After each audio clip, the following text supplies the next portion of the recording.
Meus irmãos, estamos diante de um tema muito bom, muito reflexivo. Vou trazer para vocês uma reflexão, tá? E conforme eu venho falando e comecei falando, a ideia aqui não é fazer com que você seja obrigado a entender como eu estou entendendo essa parte de Gênesis, né? Nós vamos aí falar sobre Gênesis, vamos falar sobre a criação do mundo, vamos entender, segundo a visão preterista, se Gênesis é uma figura de linguagem ou se ela é literal. Vamos questionar a visão do sistema religioso aí para algumas ramificações teológicas que creem que a Terra só tem 6.000 anos, contrariando a ciência. Então, abençoados, vamos falar primeiro da Terra, do planeta. E muito se discute hoje em relação à idade da Terra. Não sei se vocês acompanham, né? Existem várias discussões sobre a idade da Terra. Várias teses já foram criadas ao longo dos séculos. O cristianismo, por sua vez, ele não tem uma posição única sobre a idade da Terra, tá? Existem várias teses, várias ramificações teológicas, correntes de pensamento.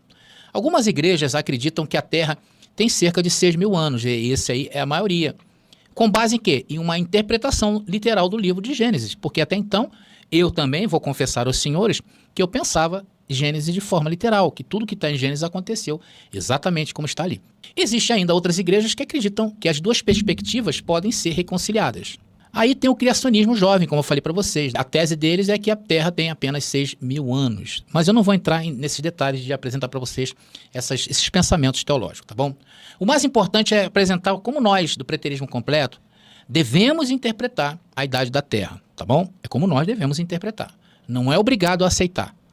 Então, a crença em uma Terra antiga segue a lógica do preterismo. Ou seja, a Terra tem sim uma idade bem mais antiga do que apenas 6.000 anos. E aí, o que você acha?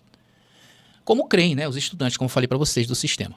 Se a visão preterista estiver correta para você, como está para mim, e o fim dos tempos não implicar no fim literal do mundo físico, e a gente combate isso aqui direto, ou seja, o mundo destruído em toda a sua totalidade, então, irmãos, é improvável que o relato apresentado em Gênesis capítulo 1, atenção, seja uma declaração ou uma descrição literal e científica da criação do mundo físico em sua totalidade. Essa visão é corroborada pelo fato de que sempre que um reino, atenção, na Bíblia é isso, sempre que um reino enfrentava uma grande guerra, a Bíblia frequentemente descreve o quê? A destruição dessa nação como a destruição do céu e da própria terra. Isso nós temos mostrado, não é verdade? Nós temos mostrado várias aparições de Deus vindo com juízo contra Israel, a favor de Israel, destruindo o inimigo. Então essas destruições dentro da Bíblia, ela é vista dessa forma. Essas predições sobre a destruição do céu e da terra, elas estão ligadas ao quê? Às profecias sobre a queda de vários reinos, como eu falei, as quais já foram cumpridas em vários pontos da história do Antigo Testamento. Além disso, irmãos, Zacarias capítulo 14, vocês já leram Zacarias capítulo 14? Depois vocês leiam, tá? Ela mostra exatamente isso, a ascensão de uma nova nação, como a queda. Ela mostra primeiro a queda para depois haver uma ascensão. E ela é descrita na Bíblia usando imagens que imitam os passos da criação em Gênesis 1, olha só. Então existe um paralelo, sendo que uma estava mostrando o fim e o começo, e a outra estava mostrando o começo de algo, aí é onde entra o nosso raciocínio, de algo que foi destruído. Nós podemos assim dizer. Então eu separei aqui 3 pontos para mostrar a vocês desse paralelismo. O primeiro está aparecendo aí, diz, ambos os capítulos começam, Zacarias e Gênesis, ambos os capítulos começam com Deus declarando que ele vai criar algo novo. Em Gênesis 1, declara ali, no princípio criou Deus os céus e a terra. Lá em Zacarias, no versículo 1, Deus declara, eis o dia do Senhor vem, em que os teus despojos se repartirão no meio de ti. Então, estava acabando algo. E ali está começando. 2, ambos os capítulos descrevem o processo de criação. Em Gênesis 1, Deus cria os céus e a terra e tudo que nele há, incluindo as plantas, os animais e os seres humanos. Já em Zacarias 14, Deus descreve uma guerra que ocorrerá em Jerusalém, na qual ele derrotará seus inimigos e salvará seu povo. Ambos os capítulos, agora terceiro ponto, ambos os capítulos terminam com uma nota de esperança, e é mais incrível isso aqui. Em Gênesis 1, Deus declara que ele viu que tudo o que havia feito era muito bom. Em Zacarias 14, Deus declara que ele será rei sobre toda a terra e que haverá paz para sempre. Então, o que essas duas passagens, elas nos sugerem? Que os 2 capítulos estão relacionados. Eles mostram que Deus é um criador que está sempre trabalhando para criar algo novo. E é isso que nós encontramos e temos estudado em vários pontos, né? Acaba-se um ciclo, inicia-se um outro. Eles também mostram, esses dois paralelos aí, que Deus é um Deus de esperança, que sempre está trabalhando para salvar seu povo do mal. Em Gênesis 1, vemos a criação começando de forma ordenada. E em Zacarias 14, sugere primeiro uma guerra, para depois haver uma criação. Zacarias é comprovado que é continuação de algo. Gênesis é o ponto que nós queremos trazer para vocês, que também estava sendo terminado algo e começado algo. E aí também vale uns outros questionamentos, que serão assuntos abordados aqui futuramente, é sobre a questão de Adão. Será que Adão foi a primeira morte física? A morte de Adão no paraíso, no Éden, foi uma morte física ou espiritual? Se for uma morte espiritual, como nós pregamos, temos sim, podemos considerar Gênesis frutos de uma parábola. Está entendendo, irmãos? Por isso que o nosso posicionamento em relação à idade da Terra, com certeza, vários mundos foram criados e que Gênesis é a continuação de uma destruição, como em Zacarias, como em Apocalipse. Vocês estão entendendo o que eu estou dizendo, abençoado? Ou seja, estou propondo a vocês uma reflexão. Isso que é o mais importante. No livro, a Terra tem mais de 6.000 anos, irmãos. Como os criacionistas da Terra jovem interpretam mal a Bíblia.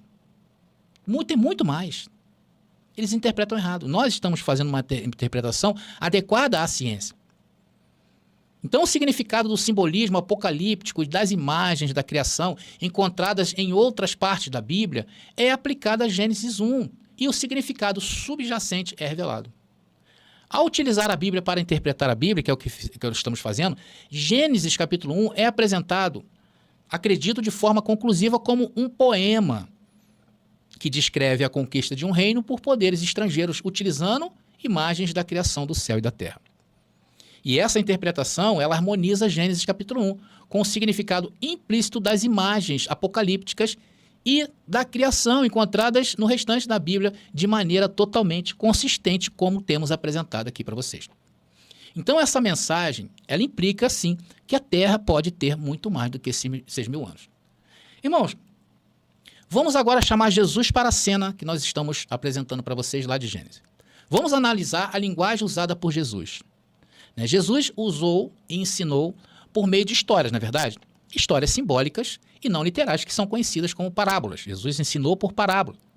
Se considerarmos que Jesus é a palavra de Deus, conforme João capítulo 1, não é isso? O verbo se fez carne, e tem influência na escrita da Bíblia, poderíamos esperar encontrar o mesmo estilo simbólico presente em toda a Bíblia, como também em Jesus. E isso nos leva a questionar se a história de Gênesis deve ser interpretada literalmente, especialmente ao ler sobre cobras e burros falantes, que vocês sabem que tem lá. Então, se a Bíblia é a palavra de Deus, talvez devamos entender Gênesis como uma parábola que descreve a fundação de um novo reino ou dinastia, utilizando o quê? Simbolismo de criação após uma guerra. E essa interpretação, ela ganha força, que a linguagem usada, linguagem similar e seus significados são implícitos, são encontrados nos textos sagrados que outras culturas vizinhas a Israel.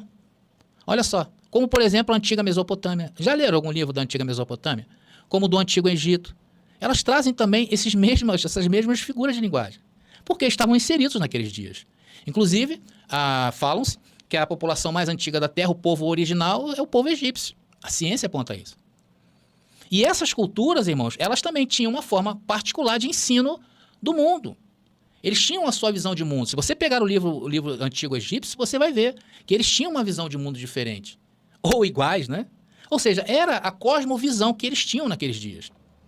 E a Bíblia não é diferente. A Bíblia que nós estamos analisando, ela tem um relato do mundo na visão o quê? Dos hebreus. Porém, as outras culturas também viam o mundo de uma forma. É isso que eu quero falar para vocês. Tá bom? E isso sugere, irmãos, que essa interpretação ela pode remontar aos ancestrais comuns dessas civilizações mais antigas. Então, o que estamos apresentando para vocês nessa abordagem é algo muito rico. E ela resolve os problemas científicos e lógicos que surgem quando consideramos um dilúvio local ou global. Por quê? Porque lá em Mateus capítulo 24, versículo 21, está aparecendo para vocês aí, ele ajuda a reconciliar essa interpretação preterista de Mateus. Por que eu estou falando isso? Porque está dizendo o texto aí, diz que não haverá grande aflição como nunca houve. Irmão, se nós formos analisar catástrofes, Nós sempre apontamos que o Apocalipse, ele se deu em um local, não mundial, não é verdade? Não foi mundial. Quantas vezes eu já falei isso aqui? Que Apocalipse não foi mundial, não foi no cosmos, e sim no Aion. Sempre naquela terra ali. Então, se nós formos comparar, um dilúvio global seria muito mais trágico do que o Apocalipse, ou o dilúvio local, ocorrido em Israel durante a guerra com Roma, em 70 depois de Cristo. Sim ou não? Irmãos, e é claro, essa interpretação também soluciona o conflito entre Gênesis e a ciência em relação à idade da Terra. Pois para a ciência, e isso é comprovado, tá, irmãos, através de análises técnicas, laboratoriais, tá? Data-se que a Terra aí tem estimado mais ou menos 4,54 bilhões de anos. Então, através dessa abordagem que estamos fazendo, de usar a Bíblia para interpretar a própria Bíblia e não sair dela, que é o caso do preterismo, encontramos essa exegese que eu estou apresentando para vocês mais consistente. Nós podemos sim considerar que Gênesis é uma parábola simbólica, que representa a fundação de um novo reino, de uma nova dinastia após o caos, após uma guerra, resolvendo assim o quê? Diversas questões interpretativas e conflitos com a ciência. Irmãos, como eu falei, vou voltar aqui de novo falar com vocês, como eu falei no início dessa mensagem, a ideia aqui não é obrigar ninguém a pensar como eu penso, tá? A ideia aqui é dizer que se nós entramos por um caminho do preterismo completo, resta sim que nós, pelo menos, causemos uma reflexão em nós para pensar sobre isto. Então a ideia é o quê? É estar sempre abertos a discussões que são interessantes, né? Por isso que essa mensagem ela é mais uma reflexão, é uma mensagem reflexiva que eu quis dizer. Então existem algumas soluções encontradas em admitir, né? Existem soluções encontradas em admitir que Gênesis é uma parábola. Nós encontramos várias soluções, mas também existem problemas, tá? Existem problemas que eu não posso deixar de falar para vocês que não tem problema. Tem problema. Que não é o caso dessa mensagem aqui, tá bom, abençoado? Abordar a problemática que isso pode acarretar. Posso trazer essa mensagem em outra, né? Posso trazer esse assunto em outra mensagem, mas não é o foco aqui. A ideia aqui é abrir o leque para novos entendimentos, porque apesar de estarmos em um caminho melhor do que quando estávamos fechados na caixinha do sistema religioso, tudo ainda é por fé. Conforme eu falo, se Deus não te deu, você não vai receber, não tem como. Tem gente que nunca vai ter essa fé para chegar onde nós chegamos. Por isso que nós somos ousados. Nós estamos abertos a novos caminhos. Não é verdade? É ainda mais que não é conflitante com a palavra, né, abençoado? Pior se eu tentasse aqui, tentasse convencer vocês de que o anticristo ia surgir aí a qualquer momento, que Jesus estava nas portas, que o diabo existe. Isso aí é um atraso de vida, né? Então hoje nós estamos num caminho bastante excelente. Então, abençoados, nós chegamos aí ao final. Vou dizer dessa mensagem diferente, vou chamar de jornada. Uma jornada de reflexão sobre a idade da Terra e a interpretação de Gênesis sob a ótica do preterismo completo, que é o que nós cremos, tá bom? Nós esperamos que esse momento tenha sido enriquecedor para você e que tenha aguçado ainda mais, né, a nossa sede de conhecimento e entendimento. E como vimos ao longo dessa mensagem, a busca pela verdade é um caminho desafiador e repleto de surpresas, né? Quem diria que nós hoje estaríamos questionando a idade da Terra e trazendo um entendimento e questionando se realmente Gênesis aconteceu de forma literal ou de parábola. Por isso que nós estamos abertos a novas descobertas e perspectivas. Assim também como os cientistas trabalham, né? Eles buscam o quê? Constantemente entender o mundo que nos cerca. Nós também devemos entender, nós devemos continuar aprofundando a nossa compreensão nas Escrituras. É o que nós estamos fazendo.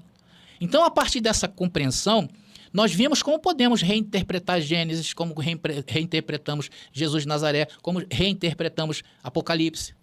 Então, Gênesis, nós podemos reinterpretar como uma parábola simbólica, como fizemos em Apocalipse, que representa a fundação de um novo reino ou dinastia após uma guerra.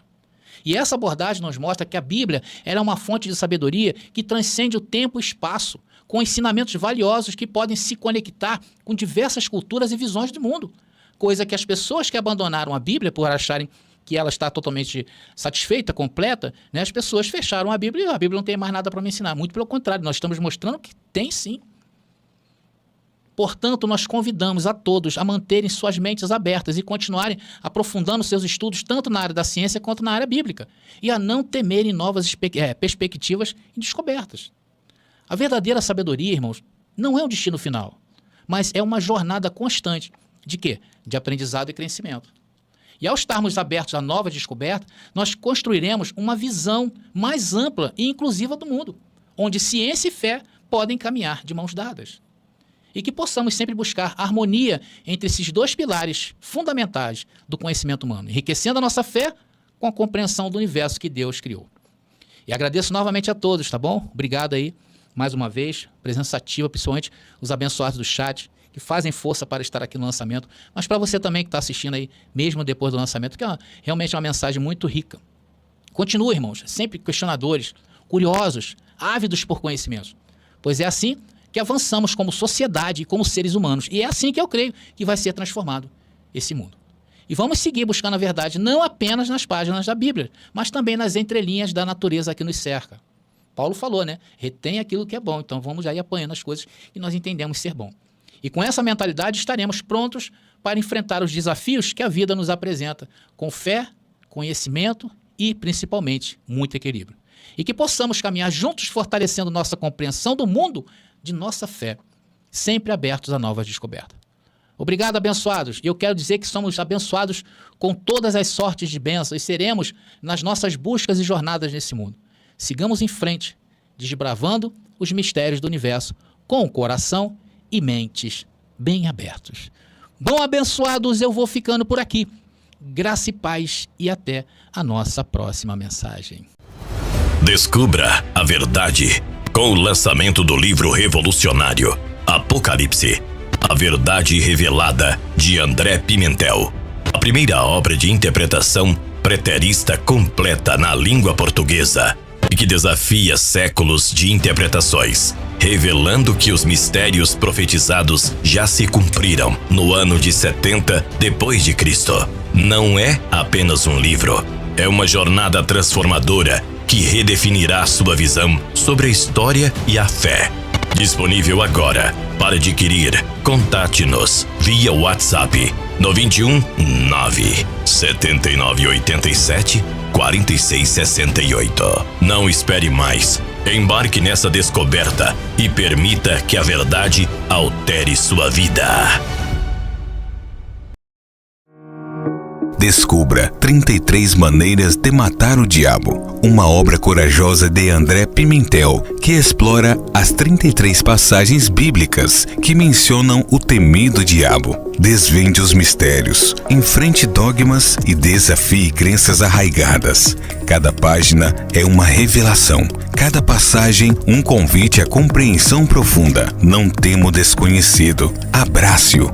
Adquira o livro agora no WhatsApp 21 9 79 87 46 68 e embarque nessa jornada reveladora. Foi um ano de lutas, de choro e sorriso no caminho estreito. Seguimos decididos, cada irmão, lado a lado em comunhão. No graça pura, nossa força é união. Entre a alegria e a dor, o amor prevaleceu. No preterismo com